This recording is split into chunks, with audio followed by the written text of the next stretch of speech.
Bienvenidos y bienvenidas a un programa más de Zona Historia. Hoy tenemos un tema muy gaditano, una verdadera película que ocurrió en nuestras calles hace 200 y pico de años. Vamos a hablar de la pasión de Francisco María de Solano, ¿no? Un personaje bastante desconocido en nuestra ciudad, sin embargo con una historia, como he dicho, para llevarla, vamos, a una serie súper larga. ¿Quieren saber sobre este personaje? Pues justo después de la cabecera.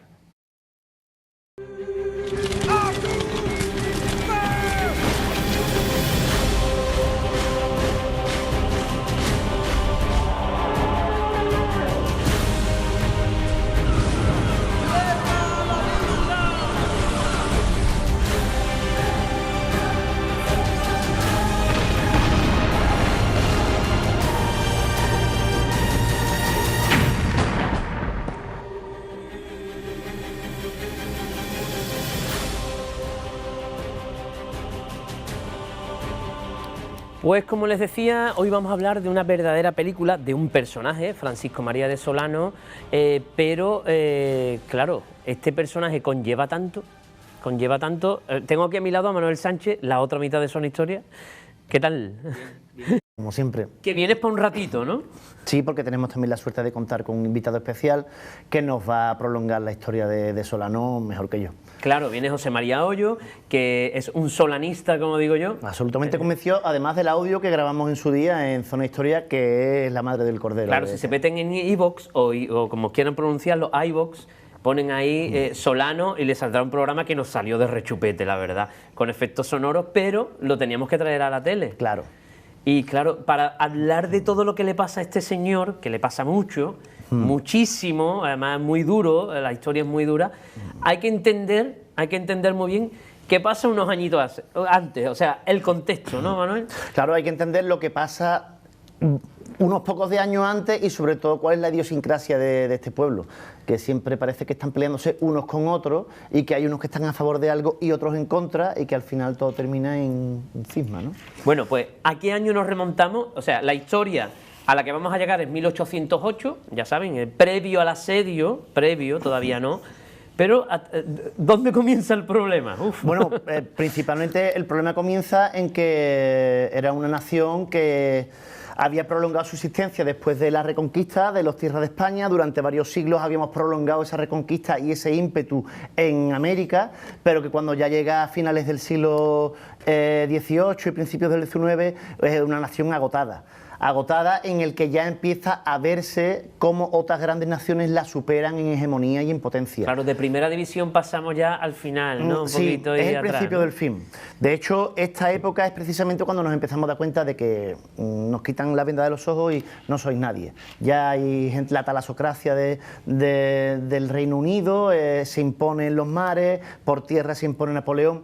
Entonces es en 1788, que ha sido el año en el que hemos dicho para España como clave, cuando Carlos IV, que ya es un rey el último rey Borbón hasta el momento, ¿no? Aunque los Borbones llevaban poco tiempo, desde el principio de 1700, pero ya era una estirpe cansada, tan cansada que él delega en Godoy, que era el primer ministro, ¿no? Efectivamente, este es el que me va a mí a resolver los problemas y yo me voy a dedicar a vivir bien, que es lo que a mí se me da. Claro, efectivamente. Además con los guiñitos que le hacía, ¿no? Y las miraditas que le echaba María Luisa de Parma, la reina regente, que veía con buenos ojos que regentara o regentase. Bueno, pues eso del Zona Historia rosa. Y claro, ¿a dónde nos lleva este rey? ¿A dónde nos lleva este...? Godoy lo que ejemplifica perfectamente esa ambivalencia que España, que no sabe muy bien de dónde le van a venir las cachetadas, pues no sabe tampoco muy bien a qué brazo cogerse, porque a veces estamos siendo amigos de los ingleses y a veces somos amigos de los franceses. Claro, pero los franceses, recuerda, no tienen rey. 1789... Bueno, todavía no. Ahí sí la cosa. Ahí sí tienen, pero... Ahí sí tienen. Los dos eran monarquías. Una era la enemiga por excelencia de la nación española, que era la Pérfido Albión, que era Inglaterra, la que siempre donde estuviéramos nosotros, en cualquier parte del mundo, estaban ellos dando con el codito para que no pudiéramos levantar cabeza, ¿no? Y estaba la luz, y la luz la transmitía Napoleón y la Revolución Francesa.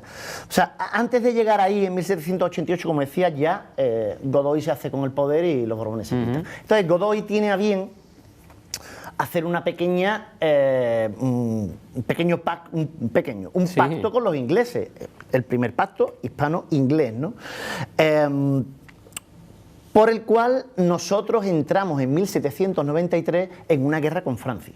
Claro. 1793 es el año del gran cambio, es el año en el que el mundo se tira por tierra, se acaba el antiguo régimen y empieza el nuevo régimen. Empieza un país que degolla a su rey, que impone una serie de leyes que amparan al individuo y al humanismo, ¿no? Y al ser humano, y la Revolución Francesa. Y comienza a salirse de sus fronteras, ¿no? Porque vamos a tener Claro. en el Rosellón, es decir, en el Pirineo, cercano al Pirineo, ya un toma y daca de España a Francia. Váyase a tomar viento, con perdón de la expresión, el COVID, con perdón de la expresión, porque la expansión de las ideas revolucionarias francesas sí que metió miedo en aquella época, porque eso sí que era el demonio. O sea, era una manera de pensar muy humana, que dejaba a un lado la religión y lo religioso, que se amparaba en la ciencia y en los números, en los derechos humanos, algo que iba en contra del poder establecido, arcaico, vetusto, latifundista que tenía Claro, pero que España. había funcionado, ¿no? En esos países y ahora ha hecho, Claro.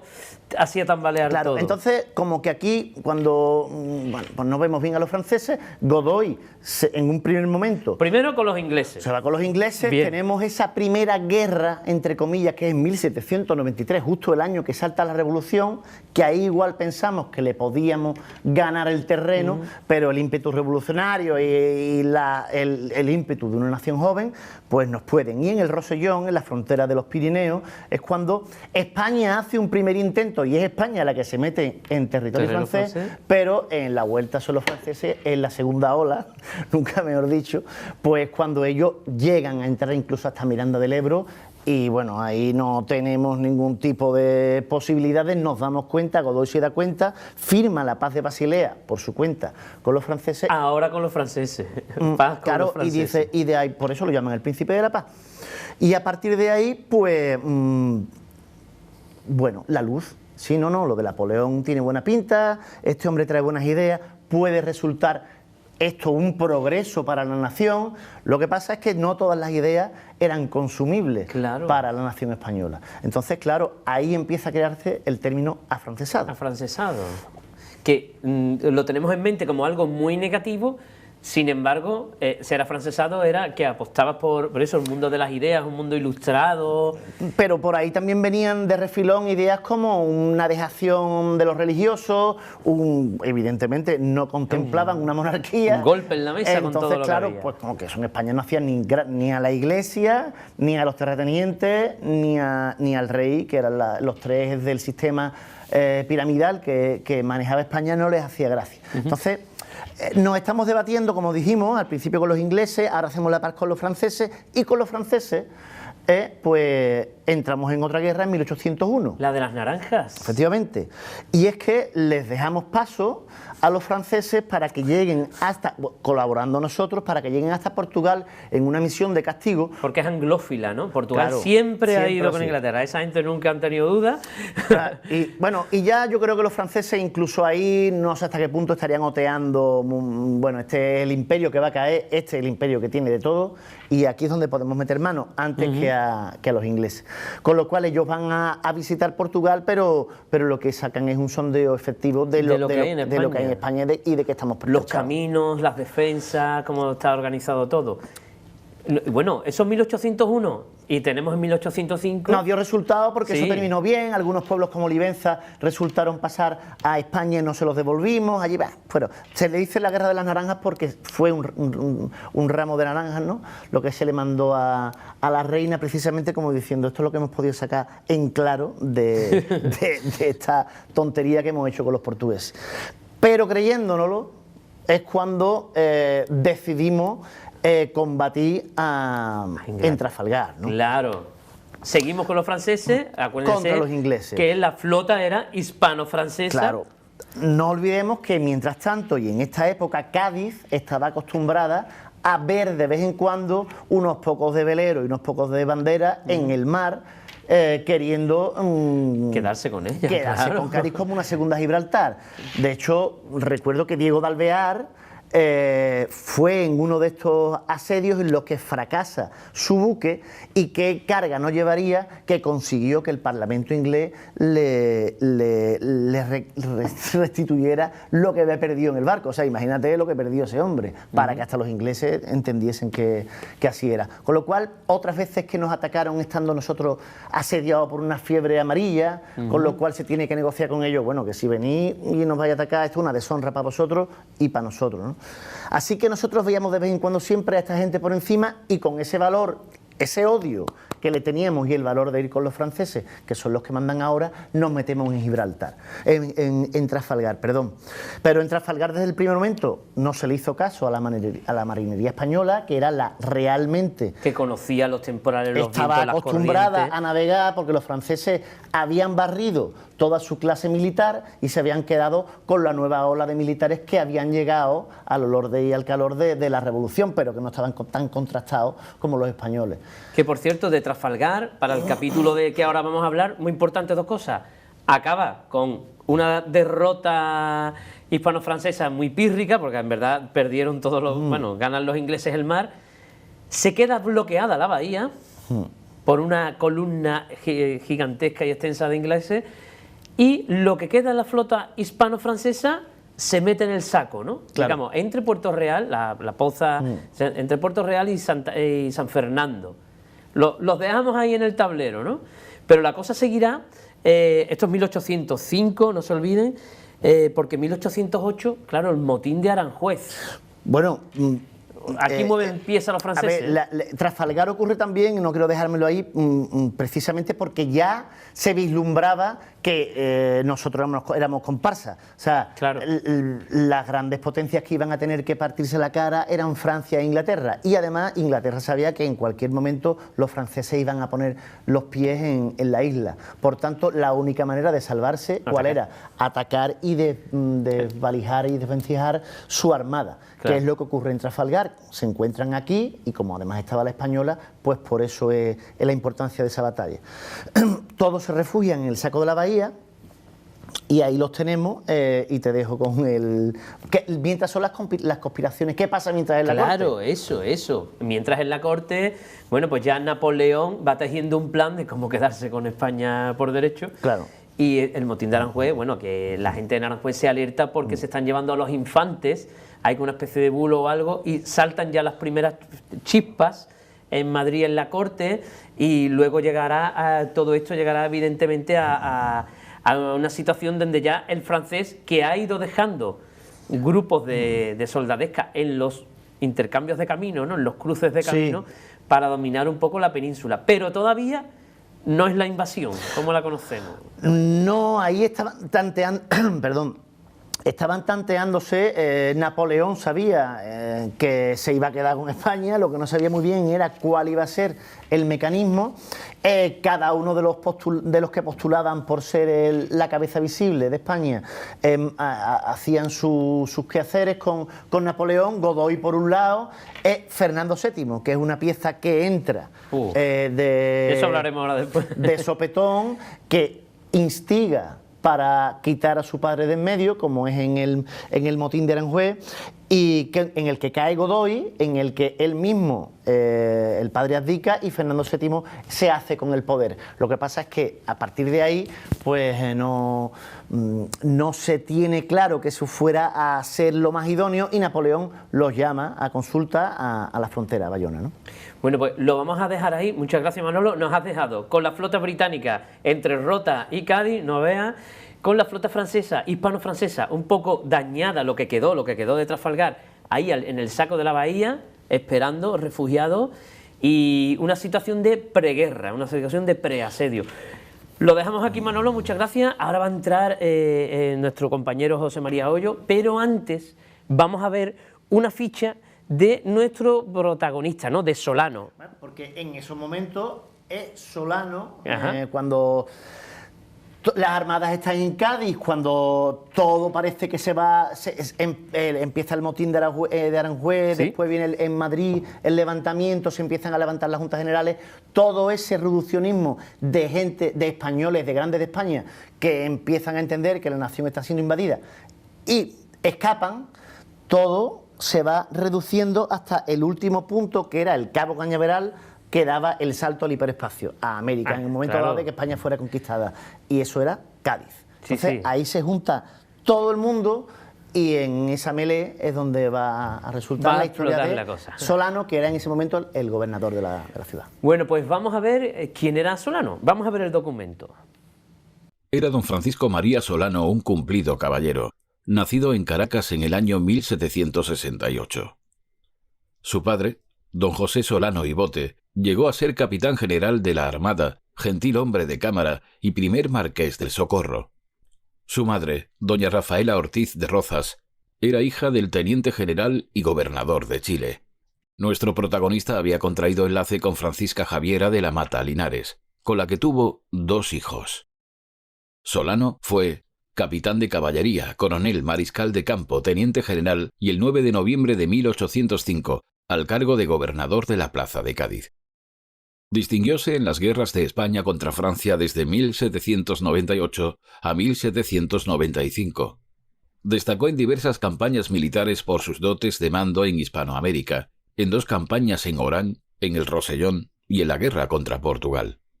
Voluntario al ejército del Rin, que operaba a las órdenes del Gran Moreau. En 1807 mandó la división auxiliar del ejército francés que había pasado a ocupar la nación portuguesa. Era de muy alta estatura y de corpulentas cuanto elegantes formas, de nariz aguileña, de morena tez, de negros y rasgados ojos. Su expresión relevaba el ardor de su inteligencia. Altivo sin ser altanero, perito en su ciencia y con una ilustración general en los diferentes ramos del saber humano. Como caballero, el primero en elegancia; como general, el primero en valor y en ciencia. Segundo marqués del Socorro y 6º marqués de la Solana. Admirado y querido por los gaditanos, cuya ciudad hermoseó mucho bajo su gobierno. Bueno, pues hemos visto quién era la ficha técnica del general Solano, ¿no? Y ya está aquí con nosotros José María Hoyo, mágicamente la tele hace magia. Y claro, después Manolo nos ha situado flota británica, flota francesa, hispano-francesa, esto Cádiz, que es un hervidero de poder, y nuestro protagonista, que todavía no se encuentra en Cádiz, 1808, antes de mayo. ¿Dónde se encontraba nuestro general? En Extremadura. En Extremadura, luchando, ¿no? Claro, apoyando al ejército francés. Claro, porque él está a las órdenes de los franceses, claro, era quien mandaba allá, ¿no? En ese momento sí, además a las órdenes del general Moreau. Del general Moreau. ¿Y qué le decía el general Moreau a Napoleón en esas correspondencias sobre Solano? Sí, bueno, a Solano le dijeron que, oye, que hacía que lo observaran, que el tío valía. Claro, claro, era uno de los más, era uno de los máximos exponentes que tenía España de militares, vamos. Por lo tanto lo tenían, ¿no? Un poco. Claro, ¿no? claro, sí, sí. Napoleón llegó a mandar cuando lo manda a Cádiz, cuando ya lo vuelven a traer a la ciudad, sí le mandan una misiva a todos, digamos, las tropas y eso, de que no le perdieran de vista, que lo tuvieran muy en cuenta, porque si a poco que se alborotara la situación, podría ser ese líder, ¿no? Claro. Ese líder que conjuntara, pues, bueno, las revueltillas que estaban habiendo por Madrid y que se escuchaban que en otros lados de España podría ocurrir. Y es que Francisco María de Solano, ¿y qué más era? Ortiz de Rozas, que no era español de la península ibérica, sino era americano, ¿no? Español, sí, de Mariana, de Caracas. De Caracas, venezolano, venezolano, sí. Pero muy de Cádiz, sí, y muy andaluz, tanto es así que en 1803 fue nombrado gobernador de Cádiz y posteriormente lo será también sí, capitán general de Andalucía. Capital general de Andalucía. Es decir, tenía bajo su mando, va a tener ese poder militar, ¿no? Claro. Además de toda Andalucía, o sea que... De toda Andalucía, claro. Y el poder donde, claro, residía en él, pero cuando ahora va a volver a Cádiz, ahora lo vamos a contar, va a ser en su casa, ¿no? Donde va a residir ese poder, ¿no? Va a ser la central. Claro. Sí, en la plaza de los Pozos de la Nieve, que era la Capitanía General, y ahí es donde ya se forma... Donde se va a formar la película, Samari, que tanto tú y yo hemos hablado sobre este tema, ¿no? Sí. Y es que, bueno, José María, eres escultor, músico también, pero el tema de Solano te enganchó de una sobremanera y te has convertido en un investigador. Sí, en el poco tiempo que tengo libre, pues sí, me impresionó tanto y me impactó tanto la historia que poquito a poco fui sacando. Y bueno, ahí estamos. Hoy no va a hablar casi nada de todo lo que ha investigado José Mari, que bueno, una cantidad de documentos increíbles. Pero claro, nos vamos al 21 de febrero de 1808, nos vamos acercando ya a mayo de ese año, que es el momento cumbre. El 21 de febrero, Rosily recibe una carta diciendo... Sí, que este ojo visor, que ya se está empezando a notar como que el pueblo está un poquito ya cardeado, y sí que se pusieran a una distancia más o menos prudente de las baterías de la ciudad, por si acaso ya empezaba el disparo, ¿no? Claro. El disparo. O sea, digamos el servicio secreto francés, entre comillas, notaba esa tensión y dice, alejaros de la flota española un poco. Claro, y además... Cada día un metro, ¿no? Sí, claro, y además, o sea, pusieron, Rosily pide una autorización, digamos, de alternar los barcos. O sea, de los navíos alternarlos junto con los españoles. Uno español, uno francés. Claro. Uno español, uno francés. Por si acaso, eso, se empezaba, digamos, lo que es un ataque, que los españoles también sufrieran bajas. Bala. Pero claro, los españoles se darían cuenta diciendo, oye, os estamos viendo, ¿no? Claro. Bueno, ahí dejamos a Rosily, que ha recibido esa misiva, se va cambiando el rumbo, esto tendrá otro capítulo en Zona Historia, la batalla de las Pozas.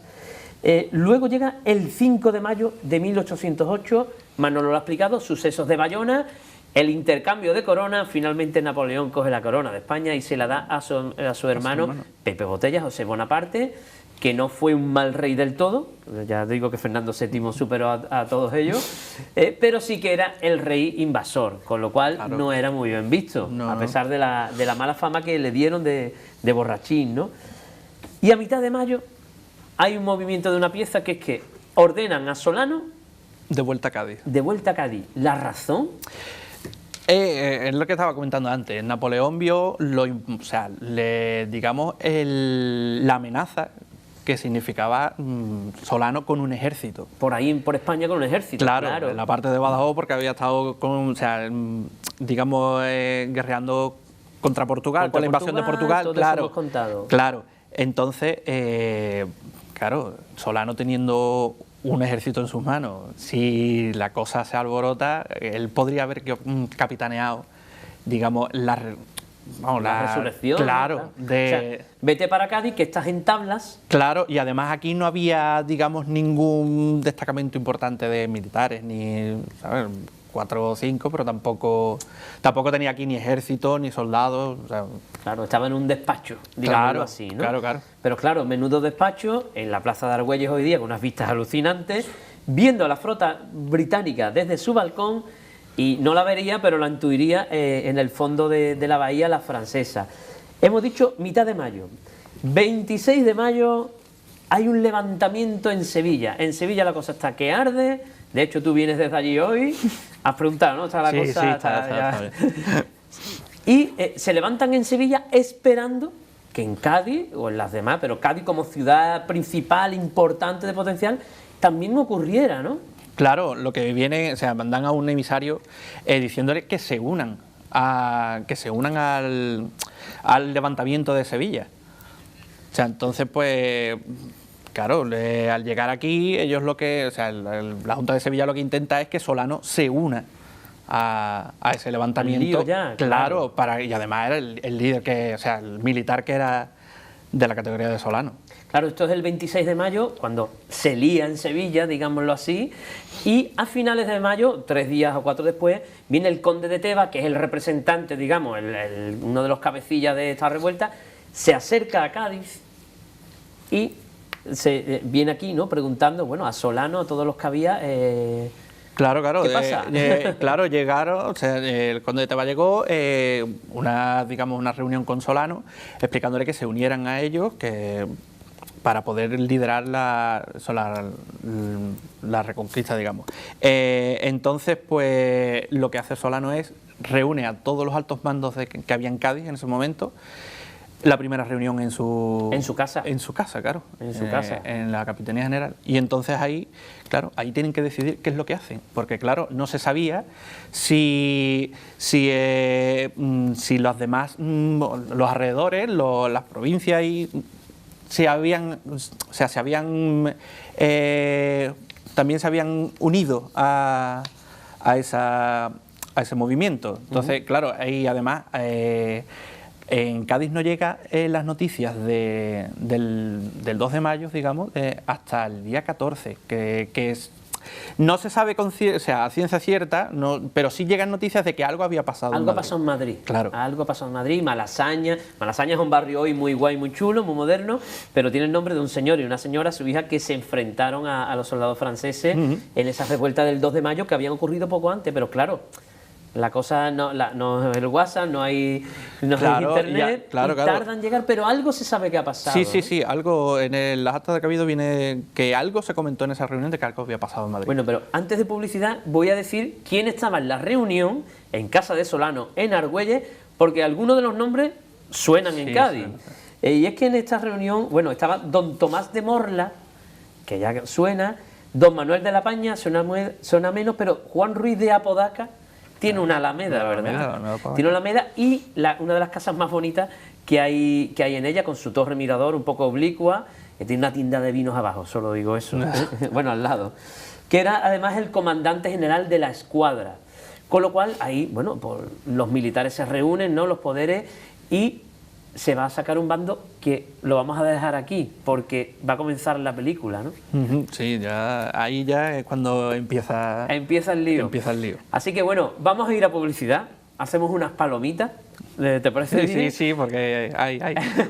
Y nos vamos a adentrar en la historia en estos días en Cádiz en 1808. Así que nada, unos cuantos consejos publicitarios y volvemos enseguida.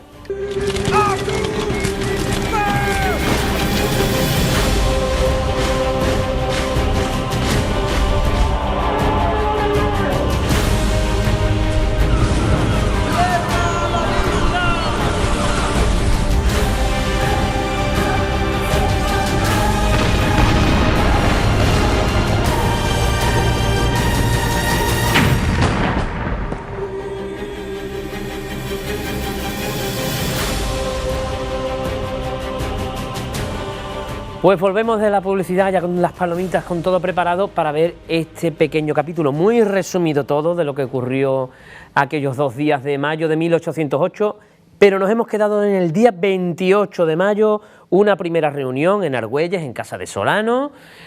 Allí se reúnen los principales, Apodaca, Morla, e incluso algunos mariscales, como Jerónimo Peinado, Narciso de Pedro, etcétera, la plana mayor. ¿Y en qué se acuerdan? ¿Qué es lo que se charla en esa primera reunión? Pues mira, lo que se llega a la conclusión es de que, estaban muy agradecidos de la decisión, o sea, del entusiasmo del pueblo, pero que no se podía hostilizar directamente, declarar la guerra abiertamente, claro, básicamente porque ni había soldadesca, ni había, habría que preparar al pueblo, que es lo que más o menos se llega a decidir, que el pueblo, que sí, que tranquilidad, que se va a declarar la guerra, pero con tiempo. Vamos a prepararnos, claro, y ahora atacamos, con parsimonia. Claro, la gente está leyendo que en Madrid ha habido asalto a conventos, está habiendo violaciones a monjas, incendios, robos, que los franceses nos están dando coba, que los amigos de antes ahora son los enemigos. Claro. Y la gente... Claro, la gente... Ha pasado 3 años de Trafalgar, la gente está calentita. Claro, y eso, y la gente también es lo que estaba pidiendo ya directamente. Claro, romper la alianza con... Si están ahí con en la Francia, bahía, ¿no? Claro, los tenemos a tiro, ¿a qué esperamos? ¿A qué esperamos? Claro. Y bueno, esta reunión lo que opina es lo que tú has dicho, nos preparamos y ya veremos. Claro, además ese mismo día se saca, Solano firma un bando que se publica a deshora, por la noche, y además, y además como con gran pompa, así, con caballos, abogados, con antorchas. Claro, ¿no? Además fue en la plaza de San Antonio, y claro, allí supongo que estaría con su pedestal, su tablao, y allí llegaron un emisario a dictar el bando, claro, y para la gente eso fue un no. Claro. Entonces ya, claro, todo el tumulto a casa de Solano. Vamos a donde fue la reunión, ¿no? Claro. Allí, claro, todo el O mundo... sea, lo podemos imaginar, claro, esa gente Claro, de madrugada. Claro, todo el mundo con antorchas, o sea, y además irascible todo el mundo, o sea, llegarían allí y claro, allí, claro, tú imagínate que Solano, o sea, lo que tendría que ver es cuando llegó toda la multitud abajo de su casa pidiendo la guerra, o sea, a gritos pidiendo la guerra, con que se declarara la guerra. Además, sería Cádiz por su cuenta. Claro, claro. O sea, porque claro, porque en el resto de España no se sabía qué es lo que... Bueno, Sevilla sí que se había levantado, claro, y Sevilla, Cádiz por ahora. Claro, y entonces, pues claro, ahí un señor, Manuel Larrús, subió en hombros de varios digamos, del tumulto, dice a Solano, porque Solano se asoma al balcón, claro, viendo toda la multitud, le pide que le declare abiertamente la guerra al francés o va a haber sangre y fuego. O sea, se pide que incluso se bombardee a la escuadra francesa con balas rojas. Claro, pero en este tumulto, José Mari, no solo hay gente de Cádiz, ¿no? Hay también algunos factores, algunos personajes que vienen de fuera que... Sí. No todo es casual, ¿no? No, si te pones a pensar, dice... Es como si alguien quisiera quitar a Solano de... Claro, eso lo iremos viendo poco a poco. De en medio, claro. Vamos, allí después se verá que había gente de Jerez, o sea, que el cartujo de este hombre, no recuerdo ahora cómo se llama, pide, o sea, se autoproclama el líder de el portavoz, ¿no? Claro, el portavoz, y ya lo veremos después como pide hablar personalmente con Solano. Claro, además esa noche allí en Argüelles, después de un poco Solano apaciguar a esta multitud, ya comenzaron los gritos de Solano traidor. Sí, ahí ahí se empezó a por los franceses, o sea, el término afrancesado. Claro, ya, si no los quieres atacar, es que eres un afrancesado. Claro, era un afrancesado. Y además fueron a por todo, o sea, todos los franceses que había, a por ellos esa noche. Claro, esa noche del 28, con el primer bando todavía en la calle, se van a buscar al cónsul. Al cónsul Lerroy. Lerroy.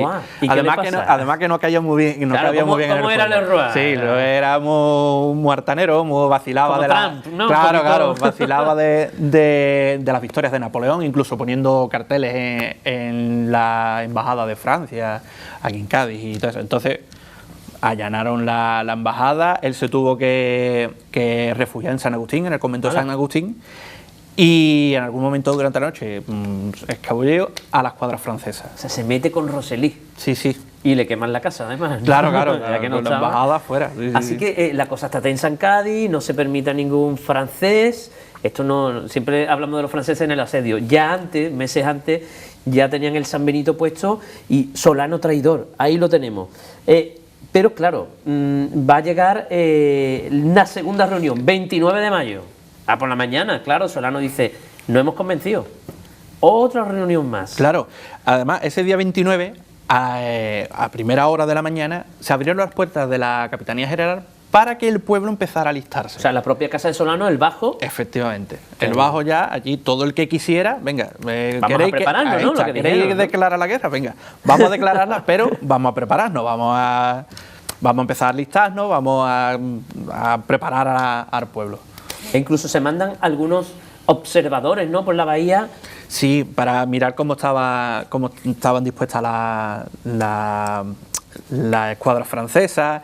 Incluso esa noche Rosely mandó como inspeccionar cómo estaba la carraca, cómo estaba el Trocadero, cómo estaba... Con las barcas, ¿no? Claro, pero lo cogieron a esa embarcación. O sea que ya se notaba que había un tira y afloja. Sí. Es decir, 29 por la mañana, se están haciendo ya las levas de supuestos soldados voluntarios para atacar al francés. Los franceses también están viendo a ver la situación de las baterías gaditanas de toda la bahía. Y bueno, ¿qué se acuerda en esta reunión de nuevo? Junto con todos los altos mandos que estaban en la reunión, incluso el ayuntamiento y demás, se llega a la misma conclusión del día anterior. No se puede declarar la guerra ahora mismo. No se puede. Pero claro, tú me dices a mí que me puedo alistar, que me vaya a salvar, yo estoy ya con el gatillo. Claro, ya está todo el mundo, pero claro, volvieron a decir que no se podía.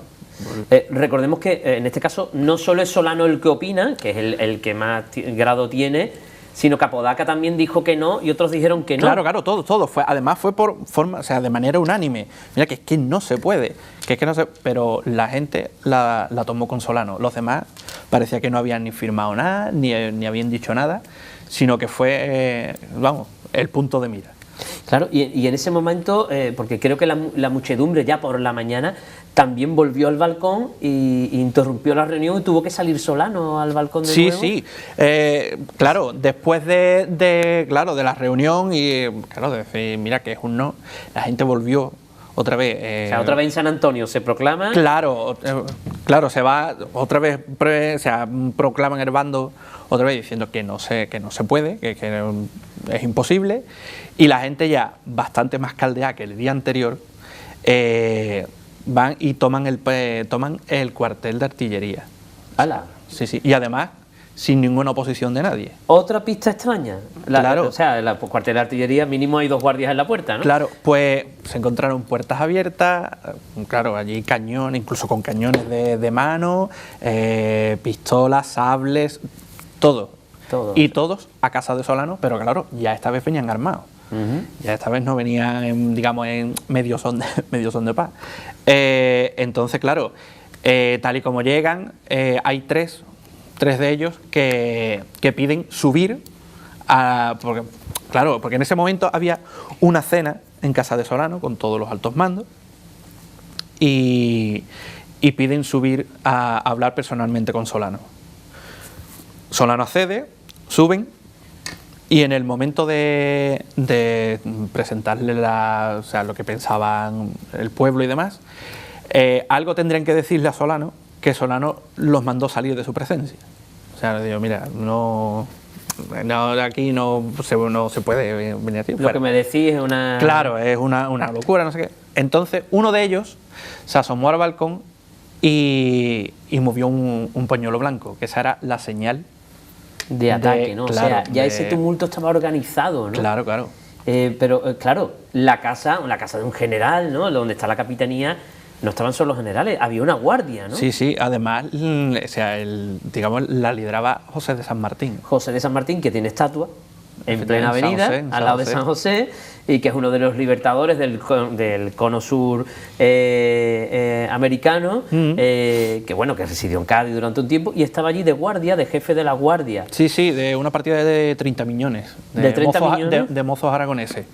Y claro, cuando San Martín vio venir toda esa turba, ya con armas, claro, directamente atrancaron las puertas. O sea, las puertas automáticamente se cerraron, ya al mover el pañuelo, o sea, esa persona que estaba en el balcón, al mover el pañuelo, ya ahí, claro, intentaron asaltar la casa. Adolfo de Castro dice que en ese momento la guardia disparó al aire, o sea, tiros al aire como para dispersar al tumulto. Claro, la gente se dispersó, dejó sables, cañones, todo por allí. Pero claro, cuando vieron que habían disparado al aire, dijeron, espérate, contra el pueblo no van a disparar. Volvemos otra vez. Recogieron las armas y ahí ya sí. A ella sí. Y hay un lugar, no solo en la Plaza de las Nieves, sino se van un poquito a la Alameda. Hay un paseo muy bonito, donde había unos cañones. Efectivamente. Y ahí, claro, porque la caballeriza, no sabemos si ese arco... El arco que da hacia la Alameda, que pone que era el castillo de San Felipe. Claro, de la esquina un poquito más hacia abajo de la calle Honduras hay un semiarco que se puede ver todavía, pero no se sabe si esa sería la puerta, claro. ¿Intuimos? Claro, intuimos que podría ser. Entonces, claro, los cañones que estaban en la batería giraron uno de los cañones y cañonearon la puerta de la caballeriza para poder entrar en la casa. Claro, no se puede entrar a una casa así como así porque unos grandes portones cerrados. Claro, y más la capitanía, que eso tendría que estar bien súper controlado, claro.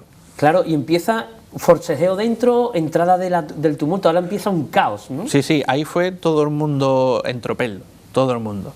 Además, la mujer de Solano lo estaba viendo todo desde el entresuelo, junto con las criadas. O sea, imagínate Claro. la escena de aquello de todo el mundo, claro, y ya San Martín no se vuelve a saber nada de él. No sé, vamos, desde eso, se atrancan las puertas y ya no se sabe nada más. Sí, unas escenas desoladas con que se pongan en el patio, ¿no? Claro, y fíjate tú, hasta qué punto, porque claro, San Martín era, digamos, Solano fue el maestro de San Martín. Y fíjate tú, lo que le marcaría ese día a San Martín, que se cuenta desde que, o sea, que desde aquel día llevaba en su cartera, llevaba un retrato de Solano hasta el fin de sus días. Además, tú has ido a consultar a gente... Sí, incluso a Argentina, al Museo Nacional de Argentina. Y te confirmaban, ¿no? Sí, se han encontrado las cartas del yerno de San Martín cuando muere en Francia, con toda la que entre sus pertenencias estaba ese retrato. La foto del general Solano. Del general Solano. Por lo que va a ocurrir hoy, sobre todo. Porque, claro, Solano, ¿qué es lo que hace en ese momento de tensión? De gente entrando por el patio, los tres que están arriba. Claro, Solano, en cuanto ve toda claro, y además que lo dejan solo, en ese momento lo único que se le ocurre es subir escaleras arriba a la azotea, perseguido por los tres, por Pedro Pablo Olaechea, Manuel Larruz y no recuerdo quién es el otro, pero subieron, persecución, incluso Solano dispara, claro, en el momento de la persecución dispara. Pedro Pablo Olaechea lo persigue, pero los otros dos no. Los otros dos se quedan como quietos, como aquí nosotros nos vamos a liderar la turba abajo. Vamos a ver lo que pasa. Claro, a meterle fuego a todos los muebles, a todo el mobiliario y todo. Y Solano lo que se le ocurre es subir a la azotea y buscar cobijo en la casa de la viuda de Strange. Que está... Claro, está hoy en día es Conde O'Reilly. ¿Conde O'Reilly? Creo que es número 4, creo que es. Bueno, está recién restaurada. Claro, y además es fácil porque en lo que es la puerta está grabado todavía el número 168. En el dintel, en los dos mármoles está grabado todavía el número de... Pero antes de esconderse en esa casa ocurre algo con una escena de película también. Sí. Pedro Pablo Olaechea llega a darle caza, llega a cogerlo. Entonces, claro, Solano 1,95. Un tiarrón. Claro, militar, o sea... 39 años. Claro. En ese forcejeo, a Pedro Pablo Olaechea lo tira por uno de los patinillos. Y lo deja mal herido. Claro, lo deja mal herido. Y rápidamente va a casa de María Strange. O sea, sí. María Tucker, María Tucker, la viuda de Strange. Exactamente, que son familias irlandesas. Solano tiene ascendencia irlandesa también. Se mete aquí en esta casa, pero claro, está al otro lado de la manzana pensando en salir, pero está todo rodeado, ¿no? Claro. Incluso la turba, empiezan a buscarlo por todos los edificios, alrededores. Y llegan el momento en el que dicen que si no aparece Solano, le mete un fuego a la manzana entera. Manzana que se puede rodear muy fácilmente, desde 3 puntos. Claro. Porque es un triángulo. Y en ese momento, María Tucker dice, a ver, tranquilidad. ¿Qué es lo que hacéis aquí entrando en mi casa? Claro, un montón de gente. No, mira, que es que venimos buscando a Solano, a ver si lo encontraba, a ver si dónde está. Bueno, vale. Ustedes podéis, registrarlo todo, pero sin partir nada ni asaltar nada. Total, que están buscándolo por toda la casa y no aparece. Solano no aparece. Entonces, pues bueno, ya la gente vuelve a salir otra vez a la calle. María Tucker se relaja un poquito, pero yo no estoy relajado porque ahora viene otra cosa de la película. Es que el Solano en verdad tuvo muy mala suerte. Claro. O sea, cuando ya la multitud estaba saliendo de la casa, llega el hijo de un albañil diciendo, quietos, que aquí mi padre estuvo trabajando en esta casa y construyó un secreto. Claro, una cámara secreta. Claro, parece de película, pero en ese tiempo sí, como una pequeña alacena. Entonces vamos a subir y vamos a ver si está ahí. Ya María Tucker se pone más nerviosa, claro, ya como diciendo, ya saben, Ya saben dónde está, lo van a coger. Ella se pone delante del secreto diciendo que no, que allí no está, que no. Total, la gente forcejea con ella, le hacen daño. Adolfo de Castro dice que incluso llegan a herirla. Claro, ella, del grito, Solano coge, abre y de hecho, dejadla a ella, que aquí estoy. Que me entrego. Claro. Y claro, aquí lo sacan de la casa, tenemos que ir avanzando la historia, lo sacan de la casa al grito de traidor, Sí, a la sí. horca, A la horca, muerta Ahí el no había traidor. juicio ni nada. No, ahí lo amarraron A la horca. con las manos en la espalda, la camisa destrozada, Le quitaron el fajín. descalzo, claro. Ya una vez que allí mismo en la puerta le dictan la sentencia de muerte y comienza lo que, como si fuera un Vía Crucis. Igual, desde la plaza de los Pozos de la Nieve hasta San Juan de Dios, cogiendo toda la calle de la Aduana, o sea, lo que es Plaza de España. Canaleja, Claro, Canaleja. Hay que recordar que entre las casas y, digamos, el edificio de Aduana había, o sea, la muralla muralla real. claro, hasta llegar a las puertas del mar y San Juan de Dios. Muy fácil el camino. Claro, todo ese camino recto y a la derecha. Y ahí le escupían, Sí, ahí le pegaban. sí, bofetadas,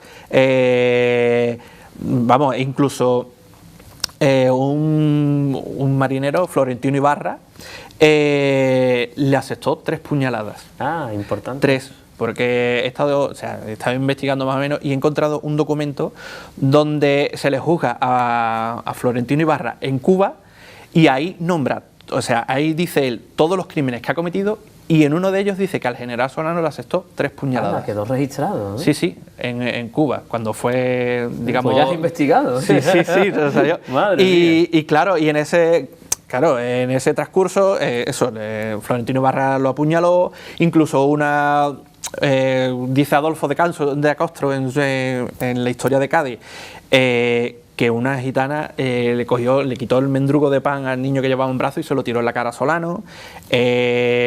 Una persona muy conocida en Cádiz iba como digamos abriendo el Abriendo la cortejo, procesión. claro, abriendo el cortejo con el sable del general en la mano.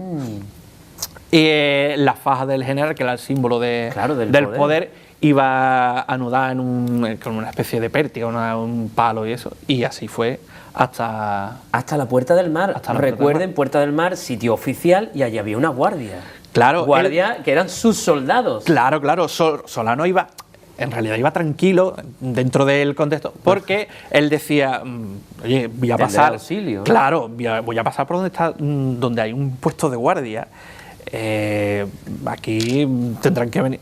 Pero cuando él pasa y ve que allí no, además se quitaron de en medio, allí no apareció nadie. Otra pista más de que algo raro pasaba. Claro. Y además que la turba podría haber cogido por San Francisco o por un sitio más oculto, Sí, claro, a claro. la vista de unos guardias, ¿no? Claro.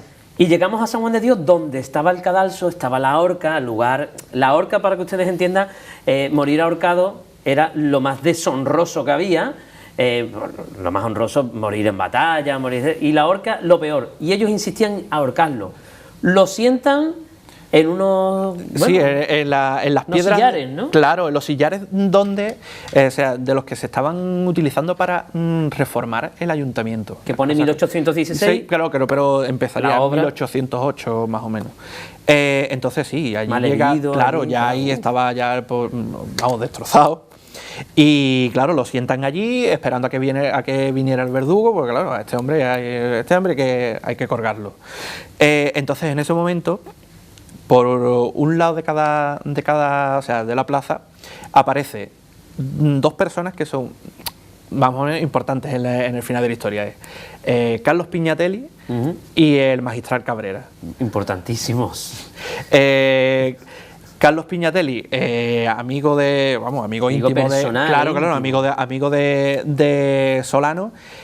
Claro, al verlo, todo lo que estaba pasando, de que lo iban a matar ahorcado, en ese momento aparece de la multitud, llega hasta Solano y a la voz de muerte el traidor le atraviesa, o sea, le mete una estocada en el corazón. Claro, y todo el mundo pensaba en qué pensaría Solano Claro. al ver a su mejor amigo clavándole de una estocada en el pecho Claro. al pie de una horca. No sabremos si Solano ¿Qué entendería pensó? el por qué lo estaba haciendo, para evitarle el deshonor, porque en aquella época el honor era muy importante, de morir ahorcado. Al menos que lo matara su amigo con un amor cruel, pero Claro. se entiende. Aún así la turba decía, a la horca, Sí, a un me muerto- da igual, a un este muerto loco lo quería- ha matado que no sabemos quién es, a la horca. Claro, a un muerto lo querían contar, pero llegó el magistral Cabrera cuando vio lo que se había formado, dijo, pues, ¿qué habéis hecho? Esto es increíble, esto es impensable. Entonces lo cubrió con su manto y dijo que nadie se acercara. Y en ese momento, ya claro, ya Solano había expirado, mandó a varios del tumulto cargar con Solano hasta la catedral para allí velarlo durante toda la noche. Catedral que no estaba terminada, ni mucho menos, servía un poco como de almacén de obras, pero sí una capilla, ¿no? Sí, no, la capilla de la Asunción. ¿De la creo, Asunción? creo que está a la primera a la izquierda, quiero recortar ahora. Con un suelo precioso de mosaico, Sí, la Virgen tallada. Sí. Y ahí es donde lo velan, ¿no? Claro, porque ahí es donde, digamos, era como una morgue. Ahí Ajá. es donde el depósito de cadáveres. Y entonces, claro, ahí llevaron a Solano, pero aún llevándolo allí, el magistral Cabrera escuchaba como la gente en voz baja decían que... Cuando se vaya, lo Claro, ponemos, ¿no? claro. Y el magistral Cabrera estuvo toda la noche, además le dio, o sea, le rezó la misa de difuntos durante toda la noche. Y aún así, después de muerte, después querían volver a coger el cadáver y llevarlo a San Juan de Dios. Y avanzo yo la historia un poquito, José Mari, que se nos echa el tiempo. Bien. Y claro, cogen a Solano muy de madrugada, 5 o 6 de la mañana en un carruaje, cogen el cadáver, se lo llevan al cementerio de San José, inaugurado en 1800 con la epidemia, así es que Cádiz pasó unos añitos increíbles, ¿eh? Y lo entierran anónimamente, dice Adolfo de Castro, sin nada en el Sin lucido, nada. lo entierran ahí. Sin ataúd, sin... Y nadie lo sabía, solo y 3 nadie. o 4 personas. Sí, que Carlos Piñatelli creo que fue, el magistral Cabrera y 2 o 3 personas más. ¿Y dónde queda escrito eso? En un acta. En un acta del ayuntamiento. Ahí se lo encuentra Adolfo de Castro, que fue alcalde y un gran historiador. ¿Y a quién entierran al lado al momento? A Pedro Pablo Lechea, Al al que que tiró a por su el patinillo, enemigo, ¿no? Sí, y además venía con un gran boato, boato, ¿no? claro, Un héroe. claro, y justamente lo enterraron en el nicho de al lado, o sea, los dos enemigos, digamos, y lo que la gente estaba buscando, porque claro, se creía que Solano lo habían enterrado en una fosa común. Bueno.